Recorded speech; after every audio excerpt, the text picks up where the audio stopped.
Hello दोस्तों, welcome to my channel जी के एजुकार्ट channel में आप सभी का हार्दिक स्वागत है। दोस्तों, ये मेरी भारतीय संविधान की सीरीज चल रही है जिसको मैं लूसेंट बुक से कवर कर रहा हूँ।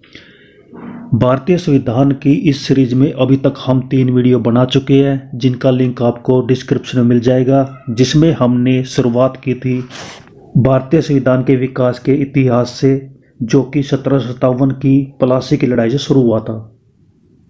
उसके बाद हमने भारतीय संविधान सभा का इतिहास पढ़ा था, कैसे भारतीय संविधान सभा का गठन किया गया और कैसे हमारा भारतीय संविधान बनकर तैयार हुआ। तो 2 टॉपिक हम कवर कर चुके हैं। आज हम पढ़ेंगे भारतीय संविधान की उद्देशिका के बारे में, यानी कि प्रस्तावना के बारे में। आपको पूरी क्लियरिटी के साथ बताया जाएगा और इसमें जो इम्पोर्टेंट वर्ड्स हैं उनका भी मीनिंग आपको समझाया जाएगा। साथ के साथ हम पढ़ेंगे भारतीय संविधान के विदेशी स्रोत, कि भारतीय संविधान का जो कानून है वो किन किन देशों से लिया गया है। उसके बाद हम कवर करेंगे भारतीय संविधान की अनुसूचियां, जो कि 12 अनुसूचियां हैं। तो चलिए दोस्तों, शुरू करते हैं।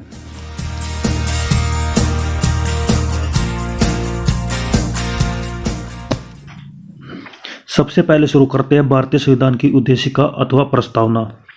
भारतीय संविधान की उद्देशिका या प्रस्तावना क्या है? संविधान जब बनाया गया उसमें एक प्रस्तावना को मुख्य पृष्ठ पर जोड़ा गया था, उसे ही भारतीय संविधान की उद्देशिका या प्रस्तावना कहा जाता है। नेहरू जी के द्वारा प्रस्तुत उद्देश्य संकल्प में जो आदर्श प्रस्तुत किया गया था उन्हें इस संविधान की उद्देशिका में शामिल कर लिया गया। नेहरू के द्वारा उद्देश्य संकल्प दिया गया था, उसको ही भारतीय संविधान की उद्देशिका अथवा प्रस्तावना बनाया गया। संविधान के 42वें संशोधन 1976 के द्वारा यह यथा संशोधित यह उद्देशिका निम्न प्रकार से है। इसका मतलब ये हुआ कि 1976 ईस्वी में 42वां संविधान संशोधन किया गया था। किसके द्वारा? इंदिरा गांधी के द्वारा। काफ़ी इंपॉर्टेंट है, काफ़ी एग्जाम में पूछा जाता है। 42वां संशोधन जब हुआ तब भारत के प्रधानमंत्री कौन थे? इंदिरा गांधी। और कब हुआ था? 1976 ईस्वी में। इसमें भारतीय संविधान की प्रस्तावना में कुछ चेंजेस किए गए थे, कुछ संशोधन किया गया था। क्या संशोधन किया गया था वो मैं नीचे बताऊंगा। वो भी कंपटीशन एग्जाम में बहुत पूछा जाता है। ये आगे जो पैराग्राफ शुरू हो जाता है ये ही है भारतीय संविधान की प्रस्तावना। इसको पढ़ लेते हैं। हम भारत के लोग भारत को एक संपूर्ण प्रभुत्व संपन्न समाजवादी पंथनिरपेक्ष लोकतंत्रात्मक गणराज्य बनाने के लिए तथा उसके समस्त नागरिकों को, पहले यहाँ पर समझिए 42वें संशोधन में क्या जोड़ा गया था। 42वां संशोधन जब हुआ था उसमें 3 शब्दों को जोड़ा गया था, समाजवादी शब्द को, पंथनिरपेक्ष शब्द को, और एक आगे आएगा राष्ट्र की अखंडता। ये तीनों मोस्ट इंपोर्टेंट है, समाजवादी, पंथनिरपेक्ष या धर्मनिरपेक्ष और राष्ट्र की अखंडता। इन 3 शब्दों को जोड़ा गया था जो कि आपके लिए काफ़ी इंपॉर्टेंट है। आगे पढ़ लेते हैं। सामाजिक, आर्थिक और राजनीतिक न्याय, 3 प्रकार के न्याय रहेंगे, सामाजिक न्याय, आर्थिक न्याय, राजनीतिक न्याय। विचार, अभिव्यक्ति, विश्वास, धर्म और उपासना की स्वतंत्रता। विचार की स्वतंत्रता, अभिव्यक्ति की स्वतंत्रता, विश्वास की स्वतंत्रता, धर्म की स्वतंत्रता और उपासना की स्वतंत्रता। ये 5 स्वतंत्रता याद रखिए। प्रतिष्ठा और अवसर की समता, 2 तरह की समता है, प्रतिष्ठा और अवसर की, ये दोनों याद रखिए। प्राप्त करने के लिए ऊपर जो क्या क्या बताया मैंने, न्याय, स्वतंत्रता और समता, उनको प्राप्त करने के लिए तथा उन सब में व्यक्ति की गरिमा और राष्ट्र की एकता और अखंडता सुनिश्चित करने वाली बंधुता बढ़ाने के लिए। तो पहले जब संविधान बना था उस समय राष्ट्र की एकता का ही उल्लेख किया गया था, लेकिन 42वें संशोधन में एक शब्द और जोड़ा गया, राष्ट्र की अखंडता। तो 3 न्याय, सामाजिक, आर्थिक और राजनीतिक, 5 स्वतंत्रता, विचार, अभिव्यक्ति, विश्वास, धर्म और उपासना, 2 समता, प्रतिष्ठा और अवसर, उनको प्राप्त करने के लिए तथा उन सब में व्यक्ति गरिमा और राष्ट्र की एकता और अखंडता सुनिश्चित करने वाली बंधुता बढ़ाने के लिए दृढ़ संकल्प होकर अपनी इस संविधान सभा में आज तारीख 26 नवंबर 1949 ईस्वी मिति मार्ग शीर्ष शुक्ल सप्तमी संवत 2006 विक्रमी 2006 विक्रमी था उस टाइम पे, जो कि भारत का कैलेंडर है। को एतद द्वारा इस संविधान को अंगीकृत, अधिनियमित और आत्मसमर्पित करते हैं।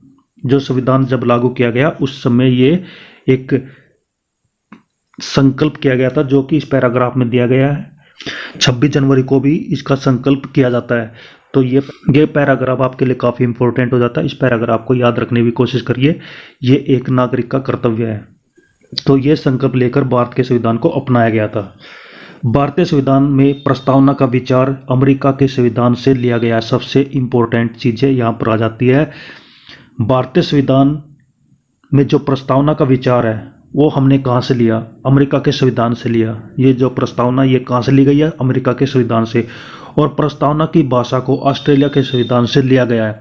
और प्रस्तावना में जो भाषा यूज की गई है, जो लैंग्वेज लिखी गई है, वो कहाँ से ली गई है? वो ऑस्ट्रेलिया के संविधान से। 2 चीज़ याद रखिए, भारतीय संविधान में प्रस्तावना होनी चाहिए, ये विचार कहाँ से लिया गया? अमेरिका के संविधान से। और प्रस्तावना की जो भाषा है वो कहाँ से ली गई है? ऑस्ट्रेलिया के संविधान से। तो दोस्तों, आपको जो मैं पढ़ा रहा हूँ आपकी समझ में आ रहा होगा। मैं आपको डीपली पढ़ाने की कोशिश करता हूँ ताकि आपको अच्छे से याद हो सके, और साथ के साथ जो बच्चे क्लास A क्लास B की तैयारी करते हैं उनको भी चीज़ें अच्छे से समझ में आ सके। तो आगे बढ़ते हैं। प्रस्तावना की मुख्य बातें। अब ये जो प्रस्तावना ली गई है इनकी इंपॉर्टेंट चीज़ें क्या है वो यहाँ पर देख लेते हैं। संविधान की प्रस्तावना को संविधान की कुंजी कहा जाता है। प्रस्तावना संविधान का आरंभिक अंक होते हुए भी कानूनी तौर पर इसका भाग नहीं माना जाता। संविधान का प्रारंभिक अंक क्या है? प्रस्तावना, लेकिन यह संविधान का भाग नहीं है। प्रस्तावना के अनुसार संविधान के अधीन समस्त शक्तियों का केंद्र बिंदु अथवा केंद्र स्रोत भारत के लोग ही है। प्रस्तावना में लिखित शब्द यथा हम भारत के लोग, जब हम प्रस्तावना को शुरू करते हैं सबसे पहले हम क्या लिखते हैं? हम भारत के लोग, we the people of India. इस संविधान को अंगीकृत, अधिनियमित और आत्मसमर्पित करते हैं। संविधान को हम अपनाते हैं। भारतीय लोगों को सर्वोच्च प्रभुता का उद्घोष करते हैं, यानी भारतीय लोग ही संविधान में सर्वोच्च संप्रभुता रखते हैं। प्रस्तावना को न्यायालय में परिवर्तित नहीं किया जा सकता। इसका मतलब ये है कि प्रस्तावना में अगर हम कुछ चेंज करना चाहते हैं, जैसे कि 42वें अमेंडमेंट एक्ट में किया गया था, वो न्यायालय के अंदर नहीं हो सकता। किसी कोर्ट के अंदर हम जाके ऐसा नहीं कर सकते। यह निर्णय केवल यूनियन ऑफ इंडिया बनाम मदन गोपाल 1957 के निर्णय में घोषित किया गया था। मतलब इस तरह हम चीज़ें चेंज नहीं कर सकते। ये निर्णय कहाँ लिया गया था? यूनियन ऑफ इंडिया बनाम मदन गोपाल 1997 के निर्णय के द्वारा। यानी यदि सरकार या कोई नागरिक प्रस्तावना की अवहेलना करता है, प्रस्तावना को डिसरिगार्ड करता है, असम्मान करता है, तो उसकी रक्षा के लिए हम अदालत की सहायता नहीं ले सकते। बेरोवाड़ी यूनियन वाद 1960 में सर्वोच्च न्यायालय ने निर्णय दिया कि जहां संविधान की भाषा संदिग्ध हो वहां प्रस्तावना विधिक निर्वाचन में सहायता करती है। बेरोवाड़ी वाद में ही सर्वोच्च न्यायालय ने प्रस्तावना को संविधान का अंग नहीं माना। प्रस्तावना को संविधान का अंग नहीं माना, इसलिए विधायिका प्रस्तावना में संशोधन कर सकती है। सरकार के 3 अंग होते हैं: कार्यपालिका, न्यायपालिका और विधायपालिका। न्यायपालिका में हाई कोर्ट्स और सुप्रीम कोर्ट्स आती है, और विधायपालिका में आती है संसद, जहाँ पर कानून बनाए जाते हैं, उसको विधायिका बोला जाता है। यानी कि प्रस्तावना में संशोधन विधायिका भी नहीं कर सकती। परंतु सर्वोच्च न्यायालय के केशवानंद भारती बनाम केरल राज्य वाद 1973 ईस्वी में प्रस्तावना संविधान का अंग है। इसलिए विधायिका यानी कि संसद इसमें संशोधन कर सकती है। यानी समय समय पर इस प्रस्तावना के ऊपर विचार किए गए कि इसमें चेंजेस कौन कर सकता है। ये कब किए गए? 1976 का जो 42वां संविधान संशोधन लागू किया गया था उससे पहले के ये इंसिडेंट्स हैं। 1960 में, 1973 में, फिर 1976 में भारत के संविधान की प्रस्तावना में चेंजेस किए गए थे, जिसमें 3 शब्द जोड़े गए थे। केशवानंद भारती वाद में ही सर्वोच्च न्यायालय ने मूल ढांचा का सिद्धांत, थ्योरी ऑफ बेसिक स्ट्रक्चर दिया और प्रस्तावना को संविधान का मूल ढांचा माना। आगे पढ़ लेते हैं। संसद संविधान की मूल ढांचा में नकारात्मक संशोधन नहीं कर सकता। नकारात्मक मतलब नेगेटिव इफेक्ट नहीं डाल सकता। स्पष्ट रूप से संसद वैसा संशोधन कर सकती है जिससे मूल ढांचा का विस्तार और मजबूतीकरण बना रहे। 42वें संविधान संशोधन अधिनियम 1976 ईस्वी के द्वारा इसमें समाजवादी, पंथ निरपेक्ष, राष्ट्र की अखंडता 3 शब्दों को जोड़ा गया है। ये आपके लिए इंपॉर्टेंट हो जाता है। 42वें संविधान संशोधन में 3 शब्द जोड़े गए, समाजवादी, पंथ निरपेक्ष और राष्ट्र की अखंडता। भारत के संविधान की प्रस्तावना में 3 प्रकार का न्याय है, सामाजिक न्याय, आर्थिक न्याय और राजनीतिक न्याय। 5 प्रकार की स्वतंत्रता है, विचार की स्वतंत्रता, अभिव्यक्ति की स्वतंत्रता, विश्वास की स्वतंत्रता, धर्म की स्वतंत्रता, उपासना की स्वतंत्रता। 2 प्रकार की समानता है, प्रतिष्ठा की और अवसर की, बराबर मौका मिले, बराबर प्रतिष्ठा बनी रहे। भारत का संविधान विश्व का सबसे बड़ा लिखित और सर्वाधिक व्यापक संविधान है। दुनिया का विश्व का सबसे बड़ा संविधान कहाँ पे लिखा गया? भारत में। यह संविधान कठोर है और लचीला भी है। लिखित संविधान की अवधारणा फ्रांस की देन है। प्रस्तावनाओं में प्रयुक्त स्वतंत्रता, समानता, बंधुत्व शब्द फ्रांसीसी क्रांति से प्रेरित है। तो लिखित संविधान की अवधारणा, विचार कहाँ से आया? फ्रांस से। ये इंपॉर्टेंट है। भारतीय राजनीतिक व्यवस्था में संविधान सर्वोच्च है। भारत की राजनीतिक व्यवस्था में सबसे बड़ा क्या है? संविधान। भारत का संविधान अपना प्राधिकार भारत की जनता से प्राप्त करता है। भारत सरकार अधिनियम 1935, ये याद रखिए, भारत सरकार अधिनियम 1935 वह संवैधानिक दस्तावेज है जिसका भारतीय संविधान तैयार करने में गहरा प्रभाव पड़ा। 1949 में जब भारतीय संविधान को अपनाया गया था और 26 जनवरी 1950 को लागू किया गया था, उस संविधान में सबसे ज़्यादा जो चीज़ें ली गई है वो 1935 के भारत सरकार अधिनियम से लिए गए हैं।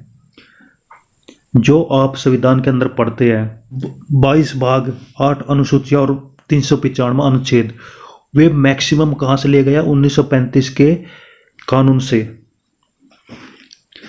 भारत के संविधान में संघीय शासन शब्द का प्रयोग कहीं भी नहीं किया गया। संविधान में भारत को राज्यों का संघ घोषित किया गया। संघीय शासन का मतलब है देश के अंदर 2 स्तर पर सरकार। 2 स्तर मतलब एक केंद्र सरकार और दूसरी राज्य या फिर प्रांत में सरकार। आपको पता है भारत के अंदर संघीय शासन है, केंद्र सरकार भी और राज्य सरकारें भी है, लेकिन संघीय शासन का भारत के संविधान में उल्लेख नहीं है। ये आप याद रखिए।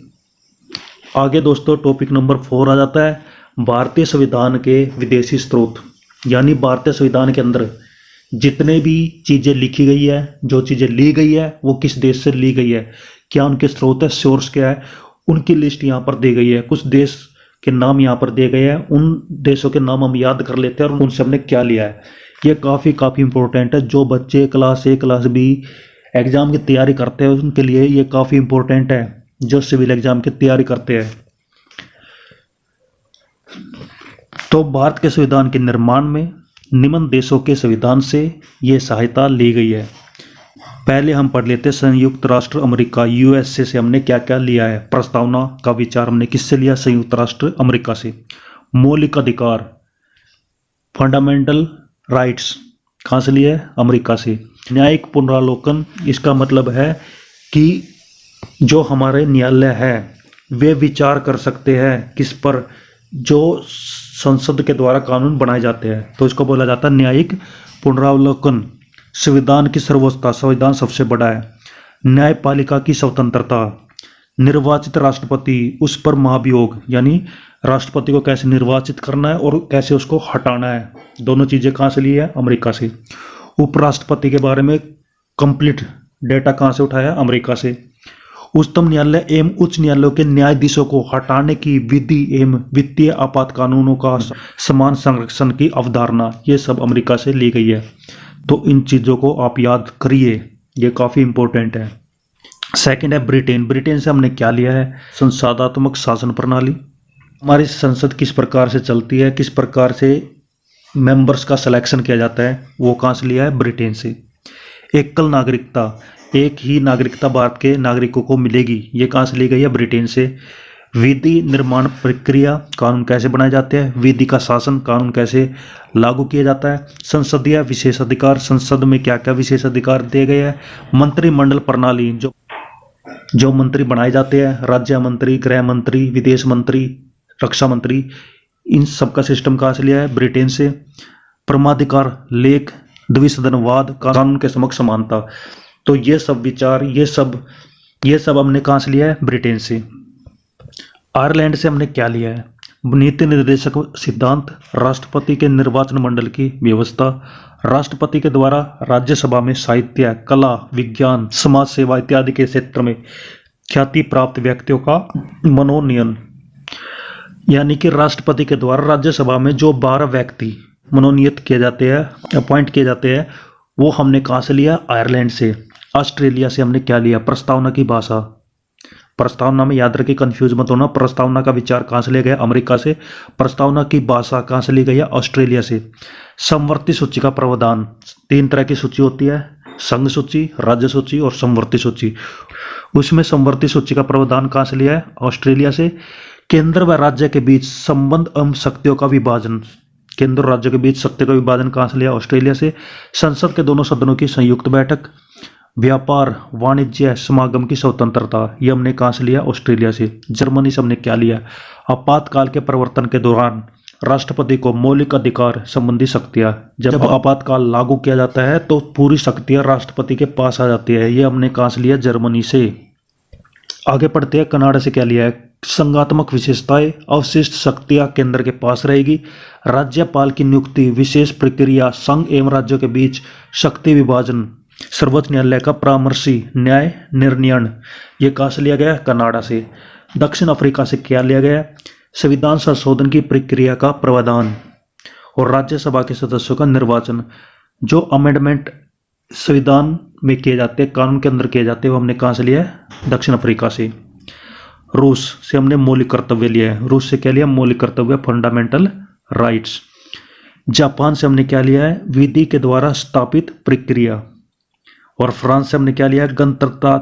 गणतंत्रात्मक और प्रस्तावना में स्वतंत्रता, समता और बंधुता के आदर्श। तो इनको आप बार बार रिवाइज करिए जब तक आपको ये याद नहीं हो जाते, क्योंकि कंपटीशन एग्जाम में इनसे बहुत पूछा जाता है। और आज का लास्ट नोट पढ़ लेते हैं। भारतीय संविधान के अनेक देशी और विदेशी स्रोत हैं, लेकिन भारतीय संविधान पर सबसे अधिक प्रभाव भारतीय शासन अधिनियम 1935 का है, जो मैं पहले बता चुका हूँ। भारतीय संविधान के 395 अनुच्छेदों में से लगभग 250 अनुच्छेद ऐसे हैं जो 1935 के अधिनियम से या तो शब्दांश लिए गए हैं या फिर उनमें थोड़ा बहुत परिवर्तन करके, थोड़ा बहुत चेंजेस करके लिया गया। 1935 का जो कानून लिखा गया था वो किसके द्वारा लिखा गया था? किसके द्वारा बनाया गया था? ब्रिटिश संसद के द्वारा। ब्रिटेन की जो सरकार थी, 1935 का कानून भारत पर थोपा था, भारत पर लागू किया था, वो अंग्रेजों के द्वारा बनाया गया था। वही कानून संविधान सभा ने, जो कि 1946 में लागू की गई थी, उस कानून का मैक्सिमम हिस्सा जो है भारतीय संविधान में लिया गया है। वही चीजें इस नोट में दी गई है। उसके अलावा भारतीय संविधान के कुछ देशी और विदेशी स्रोत भी रहे हैं जो मैंने ऊपर बताए हैं, तो उनको आप याद करिए, उनको समझिए, जो कि आपके कंपटीशन एग्जाम के लिए भी इम्पोर्टेंट है और साथ के साथ भारत के पढ़े लिखे नागरिक होने के नाते भी आपको ये चीज़ें पता होनी चाहिए। तो चलिए दोस्तों, आज की वीडियो में इतना ही। आशा रखता हूँ कि आज मैंने जो पढ़ाया वो आपकी समझ में आया होगा। रीड आउट करना इजी है, लेकिन रीड आउट के समय चीज़ों को आपको गहराई के साथ समझाना, ये आपको बहुत कम वीडियोज़ में मिलेगा। तो आशा रखता हूँ ये वीडियो आपकी समझ में आई होगी, अच्छी लगी होगी। अगर आपको वीडियो अच्छी लगी, आपकी समझ में आई है, तो वीडियो को लाइक करें, शेयर करें और कमेंट करके जरूर बताएं। तो मिलते हैं दोस्तों नेक्स्ट वीडियो में, जिसमें हम कवर करेंगे भारतीय संविधान की अनुसूचियाँ। तो दोस्तों हंसते रहिए, मुस्कुराते रहिए, जी जान लगाकर पढ़ाई करिए। बेस्ट ऑफ लक सभी को। Thank you. जय हिंद, जय भारत, वंदे मातरम।